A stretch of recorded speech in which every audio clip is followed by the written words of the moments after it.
that's a doozy. Did you ever wonder where that expression originates? Well, it comes from what many people recognize as the world's most exclusive and expensive cars. Most are lucky if they see one in their lifetime. We got to see 6 in one day, including a very special model. What we have here is a 1935 SJ Dusenberg town car, coachwork by Bowman and Schwartz. The car was commissioned new by Mae West, who never took delivery of the car. It was then sold to Ethel Mars, the Mars Candy Fortune.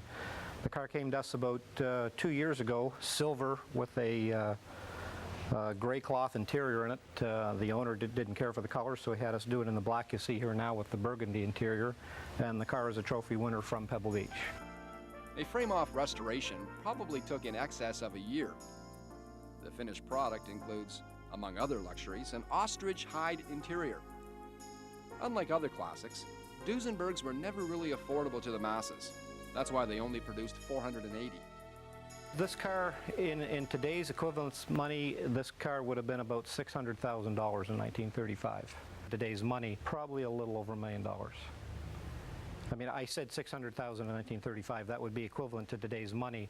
Back then, this would be about probably $36,000 to $40,000, depending on the options you ordered. And the option list was significant for the early 30s. Your 265 horsepower, 3-ton car could come equipped with flashing lights on the dash to tell you to change the oil or check the water in the battery. It had an 8-day wind-up clock and an altimeter to tell you how far above sea level you were. Probably one of the more interesting facts is that of the 480 built, 200 are still running. Coincidentally, the Dusenberg beside us is supposedly the last built Dusenberg off the line in 1937. And this is a car we restored about 4 years ago. It's back for a little mishap in a parking lot. You would expect to find the Rolls-Royce nameplate in a place like this. You might be surprised, however, by the selection. It was tough to pick a favorite from the various models from the early 1900s right up to the late 40s, but the power plant on this black beauty caught our eye, and with good reason. What we have here is a 1931 Rolls-Royce P2 with a Merlin aircraft engine in it. This engine was actually out of a World War II Spitfire fighter airplane. The supercharger's gone off it. The engine produces approximately 1,050 horsepower. The car was done by a couple of we'll say well-to-do hobbyists that wanted to do some hill climbing out in California. You can see they've done a lot of detail work to the car. Everything is custom built. The body is actually custom built around the engine. We couldn't start up this jet car inside, but Pat wasn't the only one to quickly describe the deafening roar it makes when it springs into action.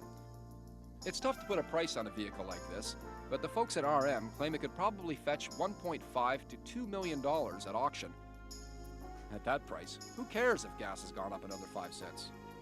You might be impressed with the size and massiveness of this Rolls-Royce engine, but beauty comes with a V16 Cadillac in 1933. This car was built by Cadillac for the Chicago's World Fair in 1933, and it was specially built for Theodore W. Case, who was the inventor of talking movies. You'll see a lot of custom woodwork inside of the car and a brass plaque on the dash denoting who the car was built for. And again, a very expensive car.